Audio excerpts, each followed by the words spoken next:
Hola amigos, this is Level 12, and today we are going to be talking about what In Another World Without My Smartphone teaches us about conflict and OP characters. So, just a little bit of a background.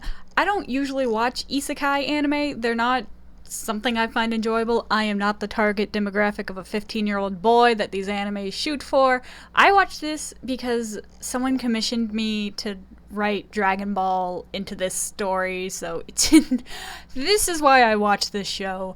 And even though I got paid more or less to watch this show and then to make an outline about the story, I hated it. I did not enjoy the time I watched it. I thought the art was pretty and the music was okay and the idea was cool, but I did not like this show. And I thought it was a great teachable moment for this show to have some value in it. So what is In Another World with My Smartphone, which we are going to refer to In Another World. So this show is basically about the main character, whose name I do not remember. I even wrote in my notes just MC for main character because his name did not matter. He was not gonna be even in the story I was writing.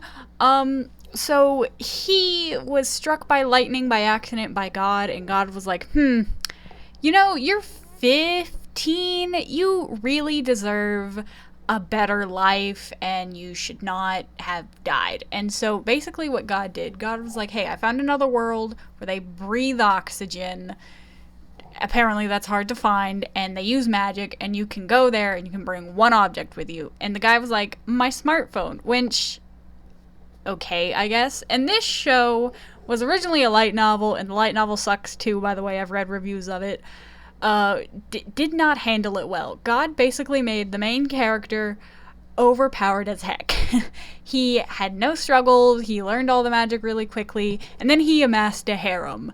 I tried to look up like action scenes for this show, and all I got were the girls. Like, this is a harem disguised as an isekai action fantasy anime. It is oh, it's trash.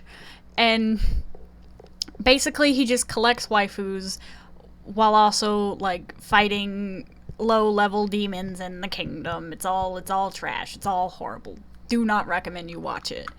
So to give you a good example, I'm going to be using Dragon Ball and Goku throughout this video to show you how you can have these kinds of similar scenarios with an overpowered character in a magical fantasy kind of world and make it good. Dragon Ball has lasted as long as it did because it knows its craft. So without further ado, let's get on with the main meat of this video. So first we must define conflict to understand why In Another World does it wrong. So conflict basically is any hurdle your main cast of characters has to get over. Now this is going to be different between mediums, but conflict is basically man against something. It can be man against world, it can be man against himself, it can be man against holy entities, it can be man against whatever, but it needs to be your main characters against some obstacle that they have to overface. And preferably, they struggle to get over the obstacle. Like, they have to do some kind of training, or go on some kind of quest, or solve some kind of riddle. There has to be some, like, friction between the main character getting over this hurdle. The problem is, In Another World, the main character doesn't really have these hurdles. Yes, you see the main character learn how to use magic, but he immediately learns it and immediately becomes the best at it. So any conflict the main character of In Another World has, he just immediately gets through it. Like, there was one episode where a village was getting burned down by dragons, and the main character was just like, alright, magic spells, here we go, let's defeat this dragon in like 10 minutes. And let me tell you, that wasn't even the main conflict of the episode. That was like the second half of the episode. The dragon showed up, and then at the very end, the guy just kind of Thanos snapped him out of the world. It was like, okay. And the thing is, in a regular show where you have normal conflict, there's a kind of reward. Like, you feel good for the main characters getting over that conflict. You're like, yeah, these characters I'm super into are like really great and they've got over this conflict. While in Another World, it's like, oh, another battle? Okay, let me just like go grab my popcorn in 5 minutes because he's gonna win. And it's not rewarding at all because you never see any like fight, any push, any pull, nothing. And it's like, why would you do that? So Dragon Ball handles its conflict pretty well. Dragon Ball is an anime that has a bunch of different villains, and they all get like more powerful with each new villain, and Goku is either just at their level or slightly below, so there's this kind of friction. Dragon Ball also pulls this trope where Goku won't be there immediately to handle the conflict. Almost all the major battles I can think of from when I watched Dragon Ball, Goku was like trying to get there. Like his thing was he needed to get there, and that is why the conflicts felt so rewarding, because you saw these people trying their hardest. And Goku also takes the battles very seriously. The main character of the other one didn't take the conflict very well. He was just like, oh, Thanos snapped out of existence. And it was like, come on, can you like try? You can at least tell Goku is trying, and Dragon Ball knows how to build up the tension and all that. The other anime was just like, oh, village is burning, tension, and no, Dragon Ball slowly builds it up over episodes. And I know Dragon Ball has like 200 episodes it can like span this tension from, and this anime didn't, but it could have built up to one singular battle instead of having like one per episode, because that's just not how conflict works. So our next point is, what is an OP character? So OP stands for overpowered, and an overpowered character is typically a character with some magical deus ex machina ability that either makes it so they like never die, or they're super strong, or something in those categories. And overpowered characters can get annoying, but they can be written well, as in like Dragon Ball and like Naruto and those kind of shows that have honed their craft. This is In Another World is not one of those. So what is wrong with In Another World's main character? Well, one, the big one, is he's not interesting. Like, he's given this ability just because he got struck by lightning. He didn't earn it, he just kind of has it, and he also has, like, no personality. I know isekai animes, their main characters is supposed to be very blank-slated, so whoever is watching it can project themselves onto that main character. Like, that is why he looks like Kirito. So, like, the 15-year-old boy can feel like he has his little harem out there.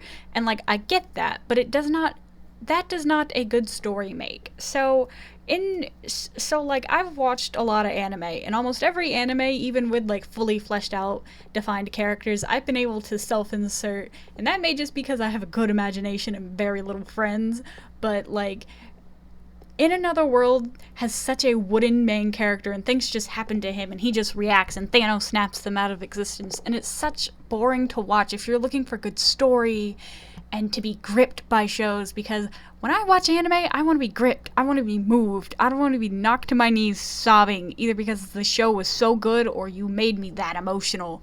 Like, give me something to sink my teeth into that is not wood. And it's just, he doesn't earn any of what he gets, it's all handed to him, and it's all boring.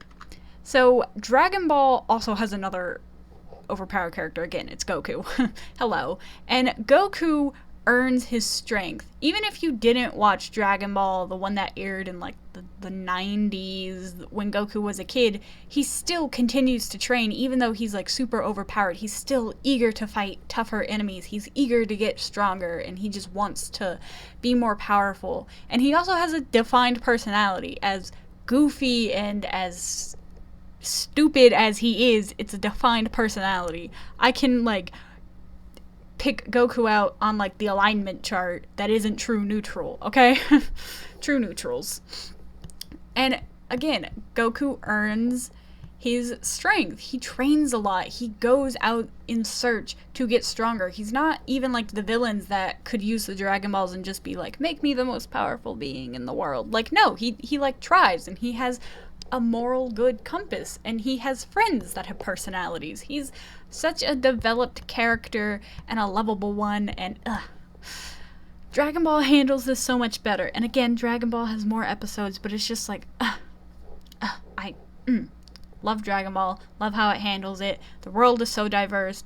In Another World needed to take a couple more notes, and listen, I think In Another World, if it just wanted to be a harem, it should have just stuck with that instead of trying to shoehorn in battles and fantasy and all that jazz, because I think it just made the show worse.